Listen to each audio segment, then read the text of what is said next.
ಇನ್ನು ಮುಡಾ ವಿಚಾರಕ್ಕೆ ಸಂಬಂಧಪಟ್ಟ ಹಾಗೆ ಒಂದೊಂದೇ ವಿಚಾರಗಳು ಗೊತ್ತಾಗ್ತಾ ಇದೆ. ನಿನ್ನೆ ದಿನವೂ ಕೂಡ ನೀವು ಗಮನಿಸಿರಬಹುದು, ಸಿಎಂ ಹಾಗೆ ಅವರ ಪತ್ನಿ ಪಾರ್ವತಿ ಜೊತೆಗೆ ದೇವರಾಜು ಬಾಮೈದ ಇವರುಗಳಿಗೆ ಕೇಳಿರುವಂತಹ ಪ್ರಶ್ನೆ, ಲೋಕಾಯುಕ್ತರ ಎದುರು ಇವರೇನು ಉತ್ತರ ಕೊಟ್ಟರು, ಇವೆಲ್ಲಾ ವಿಚಾರಗಳು ಕೂಡ ಹೊರಬಂದಿತ್ತು. ಡೀಟೇಲ್ ಆಗಿ ನಾವು ನಿಮ್ಗೆ ಹೇಳಿದ್ವಿ. ಇದೀಗ ದೇವರಾಜು ಸಲ್ಲಿಸಿದ್ದಂತ ಅರ್ಜಿಯಲ್ಲಿ ಡಿಸಿಎಂ ಅಂತ ಇದೆ. ಹೀಗಂತ ದೂರುದಾರ ಸ್ನೇಹಮಯಿ ಕೃಷ್ಣ ಹೊಸ ಬಾಂಬ್ ಹಾಕಿದ್ದಾರೆ. ತನಿಖಾಧಿಕಾರಿಗಳು ಬರೆದಿದ್ದು ನೀವಾ ಅಂತ ಕೇಳಿದ್ದಾರೆ. ದೇವರಾಜು ಇದನ್ನ ನಾನು ಬರೆದಿಲ್ಲ, ಗೊತ್ತಿಲ್ಲ ಅಂತ ಹೇಳಿದ್ದಾರೆ. ಈ ಸಂದರ್ಭದಲ್ಲಿ ಡಿಸಿಎಂ ಆಗಿದ್ದು ಸಿದ್ದರಾಮಯ್ಯನವರು. ಸಿದ್ದರಾಮಯ್ಯ ಪ್ರಭಾವ ಇದೆ ಅನ್ನೋದಕ್ಕೆ ಇದು ಕೂಡ ಸಾಕ್ಷಿ. ಹೇಗಂತ ಟಿವಿ9ಗೆ ದೂರುದಾರ ಸ್ನೇಹಮಯಿ ಕೃಷ್ಣ ಹೇಳಿಕೆಯನ್ನ ಕೊಟ್ಟಿದ್ದಾರೆ. ನಮ್ಮ ಪ್ರತಿನಿಧಿ ರಾಮ್ ಸ್ನೇಹಮಯಿ ಕೃಷ್ಣ ಅವರನ್ನ ಮಾತನಾಡಿಸಿದ್ದಾರೆ. ಈ ಸಂದರ್ಭ ಅವರು ಯಾವ್ಯಾವ ವಿಚಾರಗಳನ್ನ ಹೇಳಿದ್ದಾರೆ ಬನ್ನಿ ನೋಡೋಣ. ತಾವೇನು ಲೋಕಾಯುಕ್ತದಲ್ಲಿ ಅನ್ನೋ ವರದಿಯನ್ನ ಕೊಟ್ಟಿದ್ದಾರೆ, ಆ ವರದಿಯಲ್ಲೇ ಸಿದ್ದರಾಮಯ್ಯ ಅವರ ಪ್ರಭಾವ ಇದೆ ಅಂತೇಳಿ ಸಾಕ್ಷಿ ಸಿಕ್ಕಿದೆ ಅಂತ ಆರೋಪ ಮಾಡ್ತೀನಿ ಸರ್. ಅದು ವರದಿಯ 254ನೇ ಪುಟನ ಗಮನಿಸಿದಾಗ ಏನು ದೇವರಾಜ್ ಇದ್ದಾರೆ ಅವ್ರದ್ದು ಹೇಳಿಕೆಯ ಬಗ್ಗೆ ಒಂದು ಉಲ್ಲೇಖ ಇದೆ. ಅದನ್ನು ಗಮನಿಸಿದಾಗ ಏನು ತನಿಖಾಧಿಕಾರಿಗಳು ವಿಧಾನಸೌಧದಲ್ಲಿ ವಶಪಡಿಸ್ಕೊಂಡಂಥ ದಾಖಲಾತಿಗಳಲ್ಲಿ ಅಂದರೆ ದೇವರಾಜವರು 1996 ಸಲ್ಲಿಸಿರೋ ಅರ್ಜಿಯಲ್ಲಿ ಮೇಲ್ಗಡೆ DCM ಅಂತ ಉಲ್ಲೇಖ ಇದೆ ಅಂತೇಳಿ ಅದ್ರ ಬಗ್ಗೆ ಪ್ರಶ್ನೆ ಮಾಡ್ತಾರೆ. ಆದರೆ ಅದು ಬರೆದಿರೋದು ನೀವಾ ಅಂತೇಳಿ. ಆದರೆ ದೇವರಾಜರು ಇಲ್ಲ, ನಾನು ಬರೆದಿಲ್ಲ, ಯಾರು ಬರೆದ ಗೊತ್ತಿಲ್ಲ ಅಂತ ಹೇಳಿದ್ರೆ. DCM ಅಂದರೆ ಏನು? ಡೆಪ್ಟಿ ಚೀಫ್ ಮಿನಿಸ್ಟರ್ ಅಂತೇಳಿ, ಅಂದರೆ ಉಪಮುಖ್ಯಮಂತ್ರಿ ಅಂದರೆ. ಆ ಸಂದರ್ಭ ಉಪಮುಖ್ಯಮಂತ್ರಿ ಆಗಿದ್ದ ಯಾರು? ಸಿದ್ದರಾಮಯ್ಯ ಅವರು. ಅಂದರೆ ಸಿದ್ದರಾಮಯ್ಯ ಅವರ ಪ್ರಭಾವಕ್ಕೆ ಒಳಗಾಗಿರೋದು ಅದು ಸಾಕ್ಷಿ, ಬಲವಾದ ಸಾಕ್ಷಿ. ಸೊ DCM ಅಂತ ಯಾಕೆ ಬರೀತಾರೆ? ಸೊ ಅವರು ಅರ್ಜಿ ಕೊಟ್ಟರೆ ಅರ್ಜಿನ ಇದು ಮಾಡಬೇಕು ಹೊರತು.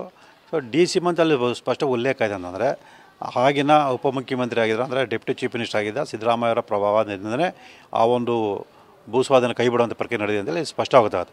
ಅಂದರೆ ಪ್ರಾರಂಭದಿಂದಲೇ 96ನೇ ಇಸ್ವಿಯಿಂದಲೇ ಈ ಅಂದರೆ ಭೂಸ್ವಾಧೀನ ಕೈ ಬಿಡೋ ಪ್ರಕ್ರಿಯೆ ಅಂದರೆ ಸಿದ್ದರಾಮಯ್ಯವರು ತಮ್ಮ ಪ್ರಭಾವನ ಬೇರೆ ಅನ್ನೋದು ಆ ಒಂದು ದಾಖಲೆನೇ ಸಾಬೀತುಪಡಿಸೋದು. ಅಂದರೆ ಅಡಿಪಾಯದಲ್ಲೇ ಸಿದ್ದರಾಮಯ್ಯವ್ರ ಪ್ರಭಾವ ಸ್ಪಷ್ಟವಾಗಿ ಕಂಡು ಬರಬೇಕಾದ್ರೆ ಇನ್ನು ಮುಂದಿನ ಹಂತಗಳಲ್ಲಿ ಸಿದ್ದರಾಮಯ್ಯ ಪ್ರಭಾವ ಇಲ್ಲ ಅಂತಾದರೆ ಅದು ಅರ್ಥ ಇಲ್ದಾರಂಥದ್ದು.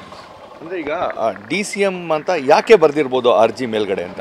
ಅಲ್ಲ, ಅದನ್ನೇ ಸರ್, ಕಾನೂನು ಬಾಹಿರವಾಗಿ ಭೂಸ್ವಾಧೀನ ಕೈ ಬಿಡಬೇಕು ಅಂತ ಹೇಳಿದ್ರೆ ಯಾವುದೇ ಕಾರಣ ಏನೇ ಇದ್ದರೂ ಕೂಡ ಈ ಭೂಮಿಯನ್ನು ಭೂಸ್ವಾಧೀನ ಕೈ ಬಿಡಬೇಕು ಅನ್ನೋದ್ರ ಪ್ರಭಾವ ಬೀರೋಕ್ಕೋಸ್ಕರ DCM ಅಂತ ಬರೆದಿದ್ದಾರೆ.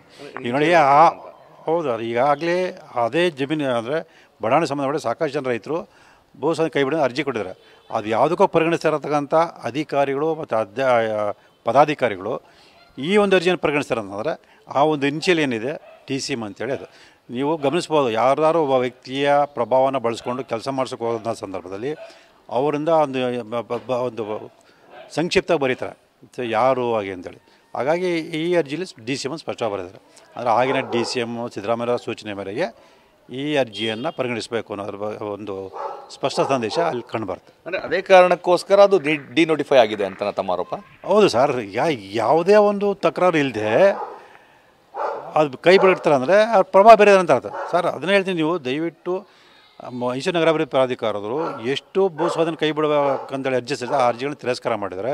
ಮತ್ತು ಆ ಪಾಪ ಬಡ ರೈತರು ಮಾನ್ಯ ನ್ಯಾಯಾಲಯಕ್ಕೆ ಅರ್ಜಿ ಸಲ್ಲಿಸಿದಾಗಲೂ ಕೂಡ ವಕೀಲರ ನೇಮಕ ಮಾಡಿಕೊಂಡು ಅರ್ಜಿಯನ್ನು ವಜಾಗೊಳಿಸಿದರೆ. ಇವೆಲ್ಲ ಗಮನಿಸಿದಾಗ ಅದು ಯಾವುದೇ ರೀತಿಯ ಒಂದು ಪ್ರಕ್ರಿಯೆ ಇಲ್ಲಿಲ್ಲ. ಅವರ ಅರ್ಜಿಯನ್ನು ಕಾನೂನು ಬಾಹಿರವಾಗಿ ಪರಿಗಣಿಸಿ ಕೈ ಬಿಡೋದು ಸ್ಪಷ್ಟ ಕಂಡುಬರುತ್ತೆ. ಸಂವಿಧಾನಾತ್ಮಕವಾದಂಥ ನ್ಯಾಯಾಲಯದಲ್ಲೂ ನ್ಯಾಯ ಸಿಗುವಂಥ ವಿಶ್ವಾಸ ಇದೆ. ಆರೋಪಿಗಳಿಗೆ ಶಿಕ್ಷೆ ಕೊಡಿಸ್ತೇನೆ ಅನ್ನೋ ವಿಶ್ವಾಸವನ್ನು ವ್ಯಕ್ತಪಡಿಸಿದ್ದಾರೆ. ಕ್ಯಾಮ್ರಾ ಪರ್ಸನ್ ಪ್ರಮೋದ್ ಜೊತೆ ರಾಮ್, ಟಿವಿ9 ಮೈಸೂರು.